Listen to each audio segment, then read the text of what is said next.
তাইলে তারা এমন পারি না পারি, আল্লাহ বলেছে আর কোনো কিন্তু নাই, আর কোনো কথা নাই, কোনো আওয়াজ নাই। আল্লাহ বলেছে পারি না পারি ওটাই হবে। এবার সাহাবায়ে কেরাম অর্ডার পাইতে দেরি হয়, আল্লাহর নবীর হুকুম পাইয়া নিজের মাতৃভূমি ছেড়ে চলে যাওয়ার জন্য রওনা হয়। দেখেন কি জন্য বলে, শুধু ভালোবাসার ওপর অটল থাকতে গিয়া, শুধু ইমানের ওপর অটল থাকতে গিয়া নিজের মাতৃভূমি ছেড়ে দেওয়ার জন্য তৈরি হয়ে গেল। বলে এক এক করে সবাই রেডি, মাতৃভূমি থেকে চলে যাবে। তাও যাবে কোন জায়গায়? যেখানে যাবে ওখানে জামায়া দূর করবে না, যেখানে যাবে ওটাও খ্রিস্টানদের দেশ। রাস্তাঘাট চিনা নাই, জানা নাই, ওখানে ঘর নাই, বাড়ি নাই। এমনটা না যে ভিসার মেয়াদ ওকে করে গিয়েছে, ওখানে গেলে খাওয়া দাওয়া পাবে, টাকা পয়সা পাবে। বলে না না না, শুধু ইমানের উপর অটল থাকতে গিয়া, অত্যাচারের হাত থেকে বাঁচতে গিয়া নবী পরামর্শ দিলেন হাবশায় হিজরত করা লাগবে, তোমরা রেডি নি? সাহাবায়ে কেরাম বলে রেডি, রওনা হয়ে গেছে। বলে হাবশায় হিজরত করার জন্য সবাই রেডি হয়ে গেছে। আর একে একে সাহাবায়ে কেরাম নিজের মাতৃভূমি ছেড়ে হাবশায় হিজরত করে চলে গেছে। জোরে কোন আল্লাহু আকবার। ওয়া মিনান নাসি মান ইয়াশরি নাফসাহু ইবতিগা মারদাতিল্লাহ ওয়াল্লাহু রাউফুম বিল ইবাদ। এজন্য আল্লাহ প্রশংসা করেন, মানুষের মধ্যে এমন কিছু লোক আছে বলে যারা আমি আল্লাহকে পাওয়ার জন্য নিজেদের সর্বস্ব কোরবানি দেয়, নিজের জানকে বিক্রি করে দেয়। মাইয়াশরি নাফসাহু ইবতিগা মারদাতিল্লাহ, আমার সন্তুষ্টি তালাশ করতে গিয়া নিজের জীবন দিয়া দেয়, জীবন দেওয়ার জন্য রেডি হয়। এমন কিছু মানুষ আছে আমার বান্দাদের মধ্যে। বলে এমন মানুষদের মধ্যে এক নম্বরে হলো সাহাবায়ে কেরাম, এরপরে ধাপে ধাপে আল্লাহর প্রিয় বান্দা। বলে তারপরে আল্লাহর প্রিয় বান্দাদের অনুসারী এখনো আমাদের দেশেও বহুত আছে। জোরে কোন আল্লাহু আকবার। তো সাহাবায়ে কেরাম এমন পরিবেশে পরিস্থিতিতে আল্লাহর নবীর মহব্বতের তালিকায় নাম লেখাইলেন, যেই পরিবেশে পরিস্থিতিতে মহব্বতের স্লোগান দিলেই গর্দান যাবে। বলে গর্দান দিব, তারপরেও নবীর হুকুম অমান্য হবে না। চিল্লায়া এখন আল্লাহু আকবার। সাহাবায়ে কেরাম কর্মীর তালিকায় নাম লেখাইছেন। বলে চারদিকে অত্যাচার অবিচার আরম্ভ হয়ে গেল, জুলুম আরম্ভ হয়ে গেল। তারা সুবিধাবাদী মুসলমান ছিলেন না, বরং গরদান দেওয়া লাগলে দিবেন, তারপরে আমার নবীকে মেনে চলবেন, নবীর কথা মানবেন। তারা ছিল এমন কর্মী। বলে আল্লাহর নির্দেশ মানতে গিয়া, নবীর নির্দেশ মানতে গিয়া যদি জীবন দিতে হয়, আগুনে ঝাঁপ দিতে হয়, ফাঁসির দড়ি গলায় নিতে হয়, বলে জীবন কোরবানি দিতে হয়, যা প্রয়োজনে সব দিব, তারপরেও আল্লাহ আল্লাহর রাসূলকে অমান্য করা যাবে না। জোরে কোন ঠিক কিনা? এরকম পর্যায়ের হতে পারলে আল্লাহ সম্মান দিবেন, ইজ্জত দিবেন, মর্যাদা দিবেন। আল্লাহ বলেন তারা এমন, ওয়াকালু সামি'না ওয়া আতা'না গুফরানাকা রব্বানা ওয়া ইলাইকাল মাসির।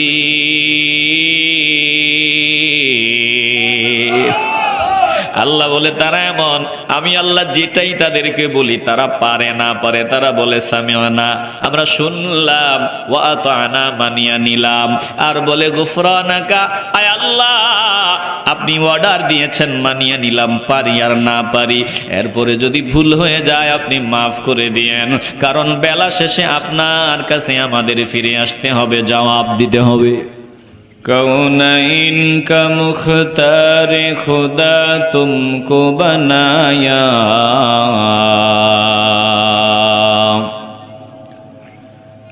कौनैन का मुख्तार खुदा तुमको बनाया, उम्मत की निगाहबान खुदा तुमको बनाया, उम्मत की निगाहबान खुदा तुमको बनाया। या रब मेरे आँखों में समा जाए मदीना,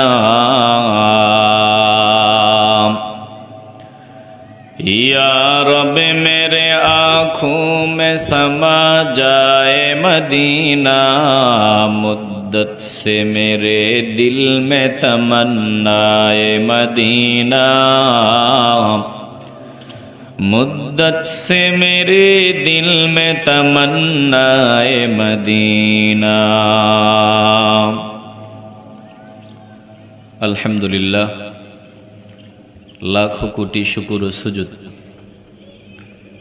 ওই মহান রব্বুল ইজ্জাতের দরবারে, যিনি আমাদেরকে হাজার হাজার বান্দাদের থেকে যাচাই বাছাই করে কোরিয়া পূর্বপাড়া এই তাফসিরুল কোরআন মাহফিলে আমাদেরকে আসার বসার, দুরূদ পড়ার, জিকির করার সৌভাগ্য দান করে দিলেন। আসুন আমরা দিল থেকে মহান মুনিবের দরবারে শুকরিয়া আদায় করি, মহব্বতের আওয়াজে দিল খুলে বলি আলহামদুলিল্লাহ। এই যে আমরা আলহামদুলিল্লাহ বললাম, আমাদের আশেপাশে বহু বান্দা আছে। এই এই এই বসো বসো, বসে থাকো। ছোট যারা আছো কথা বলা যাবে না, সোজা হয়ে বসে থাকো, উঠাও যাবে না। এই যে আমরা কথা বললাম, আমাদের মনের ভাব আলহামদুলিল্লাহ বলে প্রকাশ করলাম। বহু বান্দা আছে কথা বলতে পারে না, বহু বান্দা আছে দেখে দেখে চলতে পারে না, দেখে না, অন্ধ। বহু বান্দা আছে কানে শোনে না, আতুড়, ল্যাংড়া, লুলা। এই যে আমরা পারি, দেখতে পারি, বলতে পারি, শুনতে পারি, চলতে পারি, এগুলো আমরা টাকা পয়সা দিয়ে কিনছি। কি বলেন? এগুলো টাকা দিয়ে কিনা যায়? এগুলো আমাদেরকে একজন দিছেন। একটু দিল থেকে বললেন, যিনি কথা বলার, দেখার, শোনার, চলার যোগ্যতা দিলেন, সুস্থতার নিয়ামত দিলেন, বলেন তিনি কে? তাইলে চোখ দিয়া দেখবো, জবান দিয়া বলবো, কান দিয়া শুনবো, পা দিয়া হাঁটবো, হাত দিয়া ধরবো, কতদিন জানি না। কতদিন আমাদের অঙ্গ প্রত্যঙ্গগুলো সার্ভিস দিবে আমরা জানি না। একজন জানেন, বলেন তিনি কে? সব দিছেন আল্লাহ, সব চলে একজনের হুকুমে। বলেন, আবার বলেন তিনি কে? ইনিল হুকমু ইল্লা লিল্লাহ, সব একজনের হুকুমে চলে। তিনি ছাড়া ভিন্ন কারো হুকুম মতো আমার এই অঙ্গ প্রত্যঙ্গ চলে না। হ্যাঁ, কিছু স্বাধীনতা আল্লাহ আমগরে দিছেন, কিছু, পুরাপুরি না। যেমন বলার স্বাধীনতা দিছেন, দেখার স্বাধীনতা দিছেন, শোনার স্বাধীনতা দিছেন, চলার স্বাধীনতা দিছেন, কিন্তু পুরাপুরি স্বাধীনতা দেন নাই। যদি পুরাপুরি স্বাধীনতা থাকতো তাহলে আমি তো বুড়া হইতাম না, আমার কিডনি দুর্বল হইতো না, আমার লিভার দুর্বল হইতো না, দৃষ্টিশক্তি কমতো না, জিহ্বার পাওয়ার কমতো না। দিন দিন এগুলো দুর্বল হয়ে আসতেছে। তার মানে কিছু স্বাধীনতা আল্লাহ দিছেন, কিন্তু মূলটা কার কাছে রেখে দিছেন? বলেন তো। যত দিন যায় আমরা ইচ্ছা মতো চলি, ঠিক আছে, যখন যা খুশি করি, বলি, যেখানে খুশি যাই, কিন্তু এই স্বাধীনতা খুব বেশি লম্বা না, একবারে সীমিত সময়। সীমিত যে একবারে পুরাই সীমিত। হায়াতের পুঁজি কিন্তু চলে গেছে, দিন কিন্তু চলে গেছে। কি অদ্ভুত এ দুনিয়া! এসেছি, বাসা বানাইছি, সংসার, বাড়িঘর, কত কি করছি দুনিয়ার লেগা, অথচ চোখের পলকে আমার জিন্দিগির মেয়াদ শেষ, বাকি 100 বছর যদি বাঁচি ওটাও চোখের পলকেই চলে যাবে। দিন শেষে আমাদেরকে যেতে হবে একজনের কাছেই। বলেন তো তিনি কে? এটা আমরা মরার আগে তো বলি না। একজন মানুষ মারা গেলে আমরা পড়ি, কি পড়ি? দুঃখের সঙ্গে জানাচ্ছি শোক সংবাদ। গতকাল রাত 12:30 সময় অমুক বান্দা ঢাকা হসপিটালে নিজ বাড়িতে যেখানে মরে এন্তেকাল করিয়াছেন। বলেন তো সাহাবায়ে কেরামদের সময়ে, আমার নবীর যুগে, ইসলামের প্রাথমিক সময়ে এরকম কি ধর্মকর্ম করা সহজ ছিল? আসতে বলবেন না, সহজ ছিল? বলে ওনাদের যোগ বাদ দিলাম, ওনাদের যোগ বলে এই যে আল্লাহর ওলিদের সময়ে কয়েকশো বছর আগে বাংলাদেশে ধর্মকর্ম করা কি এত সহজ ছিল? না। বরং কোরবানি দিতে পারতো না, আকিকা দিতে পারতো না, প্রকাশ্যে ধর্মকর্ম করতে পারতো না, এগুলো ছিল অপরাধ। তো 1500 বছর পূর্বে কালেমার আওয়াজ দেওয়া ছিল বড় অপরাধ, নামাজ পড়া ছিল বড় অপরাধ, কোরআন তেলাওয়াত করা ছিল বড় অপরাধ, অনেক বড় অপরাধ। কোরআনের তেলাওয়াত মানেই বড় অপরাধ। যেই যুগটা ছিল শুধু শিরিকে ভরপুর, সব দিকে নাচ গান, মূর্তি পূজা, মদের কারবার, বেপরদায় নারী, উলঙ্গ বেহায়াপনা। ওই বাইতুল্লাহর পরিবেশটা কেমন ছিল? বলে বাইতুল্লাহতেও উলঙ্গ হয়ে তারা তাওয়াফ করত, উলঙ্গ হয়ে তারা মূর্তি টাঙ্গায়া বাইতুল্লাহতে এভাবে এটা মনে করতে ইবাদত। একটু আওয়াজ দিয়ে বলবেন না নাউজুবিল্লাহ? তাইলে বলেন, বুঝে থাকলে বলবেন, বর্তমানে আমরা যে স্বাধীনভাবে ধর্মকর্ম করি, 1500 বছর পূর্বে ইসলামের প্রাথমিক সময়ে কি ধর্মকর্ম করা এত সহজ ছিল? আসতে বলবেন না, এত সহজ ছিল? পরিবেশ ছিল বড় কঠিন। বলে কোন বান্দা প্রকাশ্যে কোরআন তেলাওয়াত করবে, এ তো একবারে হত্যাযোগ্য অপরাধ। কোন বান্দা মূর্তির সামনে মাথা ঠেকাবে না, বলে এটা হত্যার যোগ্য অপরাধ। কোন বান্দা পড়বে লা ইলাহা ইল্লাল্লাহু মুহাম্মাদুর রাসূলুল্লাহ সাল্লাল্লাহু আলাইহি ওয়াসাল্লাম, বলে এটা বড় অপরাধ, হত্যাযোগ্য অপরাধ। ঠিক এমন পরিস্থিতিতে, পরিবেশে আল্লাহর নবী যখন দ্বীনের দাওয়াত দেন, তখন কিন্তু ইসলামের প্রাথমিক পর্যায়ে বড় বড় লোক, টাকাওয়ালা, ধনীওয়ালা, কোটিপতি মানুষগুলা কালেমা পড়ে নাই। বলে প্রায় মানুষগুলা যারা কালেমা পড়েছিল, আল্লাহর কর্মীদের খাতায় নাম লেখাইছিল, অধিকাংশই ছিল গরিব, অসহায়, দাসদাসী, টাকা নাই, পয়সা নাই, গরিব, চাকর। এরকম মানুষগুলো ইসলাম কবুল করে নিছিল। একটু আওয়াজ দিয়ে বলবেন না আল্লাহু আকবার? একটু খেয়াল করেন, মজা পাবেন। তাইলে ধনী মানুষ, কোটিপতি মানুষ, টাকাওয়ালা মানুষ পরে আসছে। হযরত ওমর আসছে পরে, আগে আসে নাই। বলে ওমর আসাতে উপকার হয়েছে না ক্ষতি হয়েছে? একটু আওয়াজ দিয়ে বলবেন, উপকার না ক্ষতি? কত উপকার হয়েছে জানেন? হযরত ওমর যেদিন ইসলাম কবুল করেছে, সেই দিন থেকে প্রকাশ্যে তাকবীরের আওয়াজ, প্রকাশ্যে নামাজ আরম্ভ হয়ে গেছে।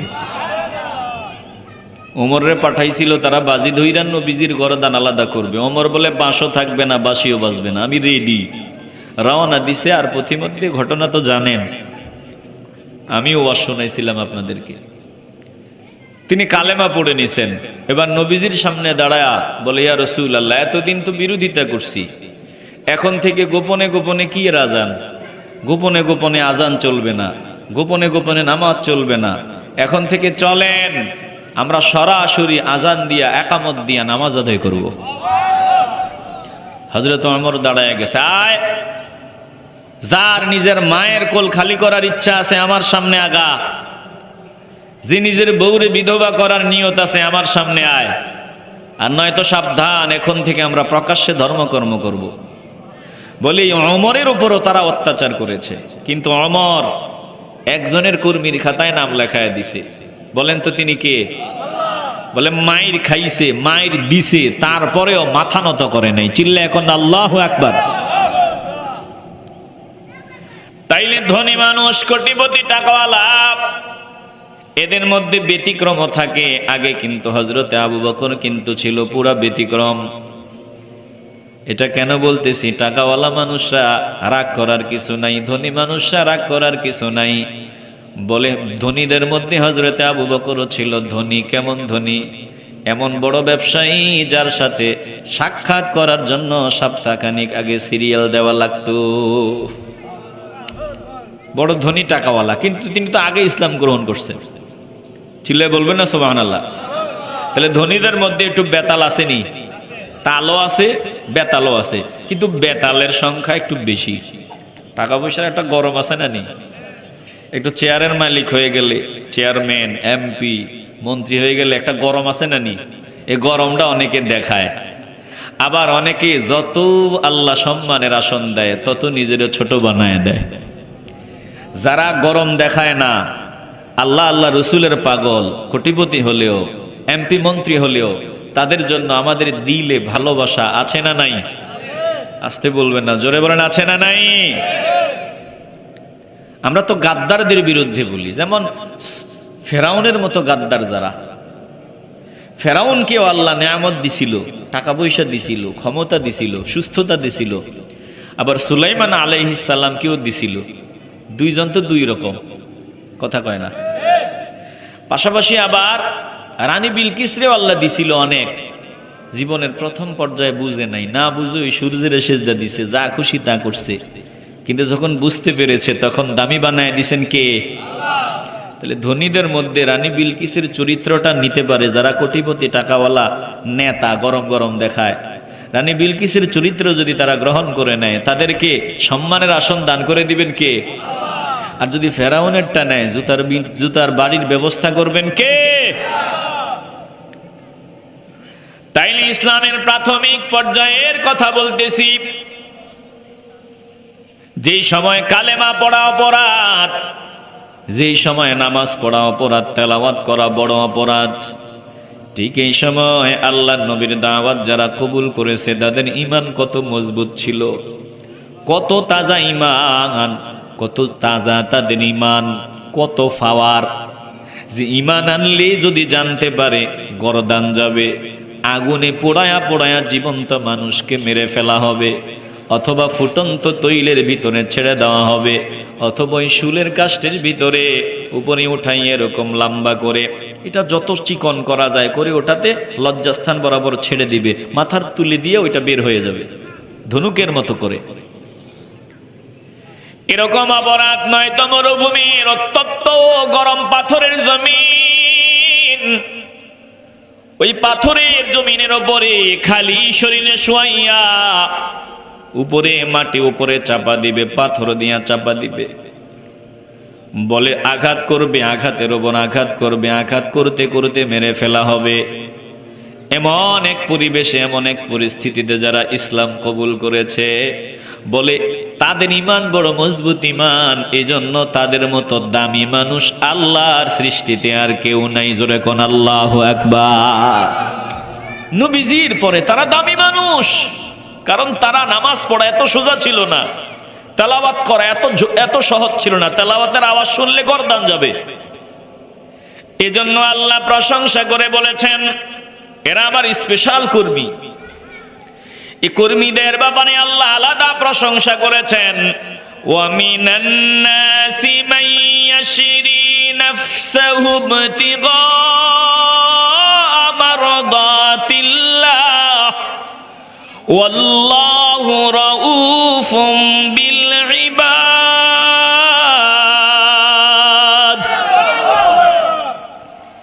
এরা বড় দামি, এদের ঈমান বড় মজবুত, এজন্য আল্লাহ প্রশংসা করেন। মানুষের মধ্যে এমন কিছু লোক আছে, মানুষের মধ্যে এমন কিছু লোক আছে বলে যারা আমি আল্লাহকে পাওয়ার জন্য নিজেদের সর্বস্ব কোরবানি দেয়। নিজের জানকে বিক্রি করে দেয়। মাইয়াশরি নাফসাহু বিতিগা মারদাতিল্লাহ, আমার সন্তুষ্টি তালাশ করতে গিয়া নিজের জীবন দিয়া দেয়, জীবন দেওয়ার জন্য রেডি হয়। এমন কিছু মানুষ আছে আমার বান্দাদের মধ্যে, বলে এমন মানুষদের মধ্যে এক নম্বরে হলো সাহাবায়ে কেরাম, এরপরে ধাপে ধাপে আল্লাহর প্রিয় বান্দা, বলে তারপরে আল্লাহর প্রিয় বান্দাদের অনুসারী এখনো আমাদের দেশেও বহুত আছে। জোরে কোন আল্লাহু আকবার। কি বলেন? এমন কর্মী যেমন বিএনপির লাইগা, আওয়ামী লীগের লাইগা, ওই জামাত ও হেফাজত যত দল আছে, সব দলের লাইগা যেমন জীবন দেওয়ার মানুষ আছে, কি বলেন আল্লাহ আল্লাহ রসুলের জন্য জীবন দেওয়ার মতো মানুষ কি নাই? আসতে বলবে না নাই? আরে আমাদের এখানেও দুই একজন থাকতে পারে, কথা কন ঠিক কি না?